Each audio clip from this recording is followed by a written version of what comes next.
I'm Tabitha Ford, and I am group leader for our group, Poverty in the Philippines. These are my group members, Crystal Reyes, Calvin Onazine, Jessica Magpante. Today we will be talking about the Philippines, also known as the Republic of Philippines. The topic will be regarding poverty. Amongst this fascinating island country located in the Southeast Asia, situated in the Western Pacific Ocean, the Philippines suffers from poverty due to the lack of education, environmental catastrophes, and overpopulation. About 20% of households in urban areas and almost 50% of households in rural areas live below the poverty line. Despite their population of at least 99 million people, their population is increasing at a rapid rate of 2.36% per year. Since the years of the 1980s, the number of Filipinos living amongst poverty was estimated at 26.5 million. Coming into the 21st century, it has reduced to 23.1 million, but is still in a critical situation. While recent economic growth has beneficiated a growing portion of the population, most of the nation's wealth remains in the hands of a small fraction of the population. According to the website Asian Development Bank, some causes of poverty include weakness in employment and the quality of jobs generated. Because of the Philippines has faced difficulty in job creation due to its inability to attract more foreign or direct investments, the poor have large families with 6 or more members, and they are vulnerable to shocks and risks such as natural disasters and environmental poverty. The economic growth in the Philippines has shown slight increase in the past few years. However, the poverty rate shows little improvement.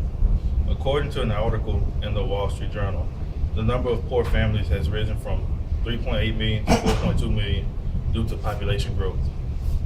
Meanwhile, the economic growth is around 7% from years 2006 to 2012.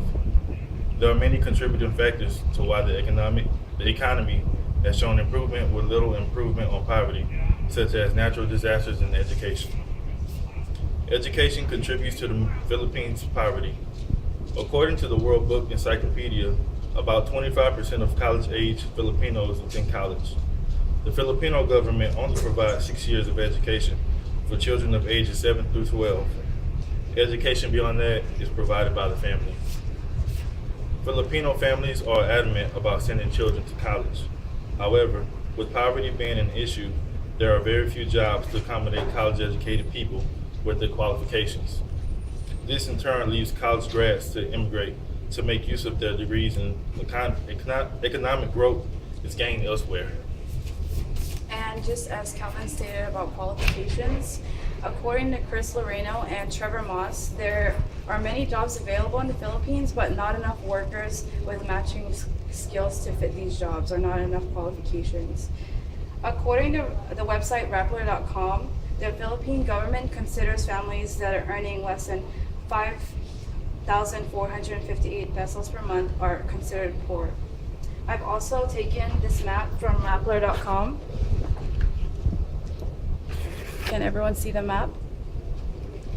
I've taken this map to show the different provinces that are suffering from poverty, and the way you can tell that is the shade of red here. As you get darker into the shade of red, this indicates the level of poverty that this region is suffering from. And as you can see from this trend here, as you go south of the Philippines, the poorer the provinces get. The south area, which is called the Mindanao region, is suffering most from poverty, and the north region, which is called the Luzon, is the least poorest in the Philippines. And I'm sure you all know about the recent typhoon that hit Philippines, Typhoon Haiyan. This storm actually helped expose poverty in the Philippines. An estimated 8,000 people were considered dead or missing, and about 4 million people lost their homes. Although this typhoon destroyed many people's lives and homes, It also helped the focus go from emergency needs of the Philippines to the security and livelihood of Filipinos. And thanks to the United Nations World Food Program, Filipinos actually now have 3 meals to eat a day instead of just 1 or 2 meals. Gonna start on me. White joking. Another recent event that has taken effect on the Philippines population is when the Philippines removed their president, Joseph Estrada, and replaced him with Gloria Arroyo. Joseph Estrada was seen as a corrupt and a philandering politician that didn't even graduate from high school. Arroyo had the education and was assumed to have the morals to handle the job. However, yet again, the Filipino people were betrayed by a politician whose aim was to enrich themselves and their close friends. She was even caught in the Hello Garcia scandal, where she recorded having a conversation with another politician about rigging the election results in her favor. According to Phil News, cheating, plunder, and corruption all seem to have reached their pinnacle during the Arroyo years. It was also under Arroyo's watch that big-time scammers got their start. Fake non-governmental organizations scammed billions of pesos meant to lift poor Filipinos out of poverty and deposited those monies directly into the pockets of the corrupt and heartless politicians whose job it is to help the poor. Philippine performance on poverty reduction has been very slow compared to the rest of East Asia. The World Bank Group has implemented a strategy to provide a better economy by creating new jobs. The first goal is to promote shared prosperity in the entire country, including the poor. The second goal is to eradicate extreme poverty within a generation. According to the World Bank Group, as of 2014, the project comprises of $2.9 million, including 5 trust funds. Raised wages for the underemployed is a strategy used to spread the wealth throughout the country. Another strategy that can be utilized to spread economic growth is to provide funding from other parts of the country, such as charities, to provide the families for education for their children. This will help create a balance in the economic growth throughout the country. Although the Philippines suffer from poverty due to lack of education, overpopulation, and environmental catastrophes, they are still loving and family-oriented people. Most of the population are low-income farmers, and 90% of houses in Sulu don't even have solid roofs nor solid outer walls. Also, Typhoon Haiyan demolished most of the houses, so it makes it extremely difficult to rebuild. As Americans, we are accustomed to governmental support, easy access to schools, and vast amount of jobs to support us in life. To imagine living in houses without running water or electricity is almost unimaginable. Though these conditions seem unbearable to us as Americans, to Filipinos, it is the only way to live, unless you were born into a family who owns plantations and large enterprises. The upside is that families live together even after marriage, so children, parents, and grandparents create a strong, loving bonds, allowing to support each other, especially when they need help. According to A.J. Abalahin in his article Encyclopedia of Cultures and Daily Life, it is common for older children to sacrifice for the younger, such as working to put them through school. This type of selfless act is rare in our culture, especially in families that are not even close.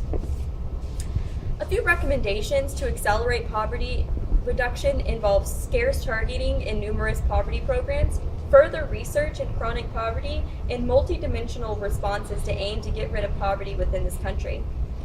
However, in the meantime, Filipinos can enjoy their family and grow up with a lot of support. Just to show you guys our presentation, our visual demonstration actually.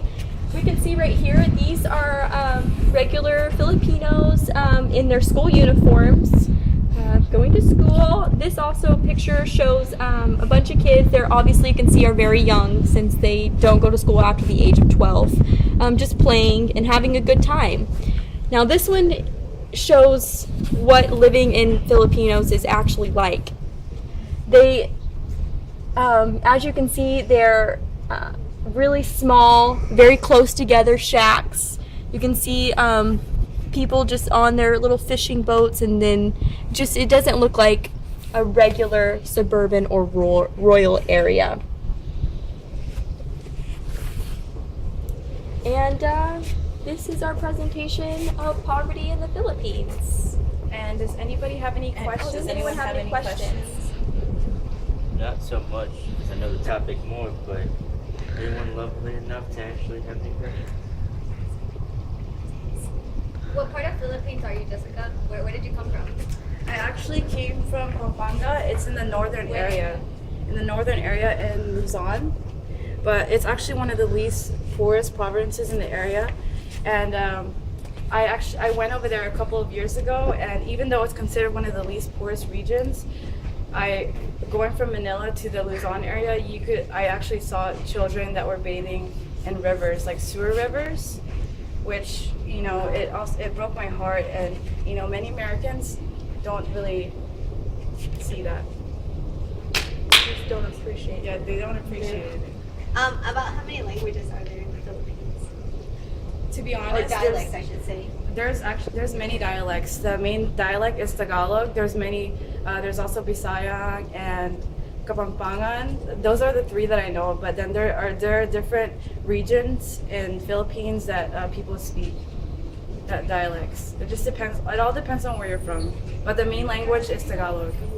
It's a Spanish influenced language. So a lot of the words in Tagalog are based off of Spanish words. Any more questions?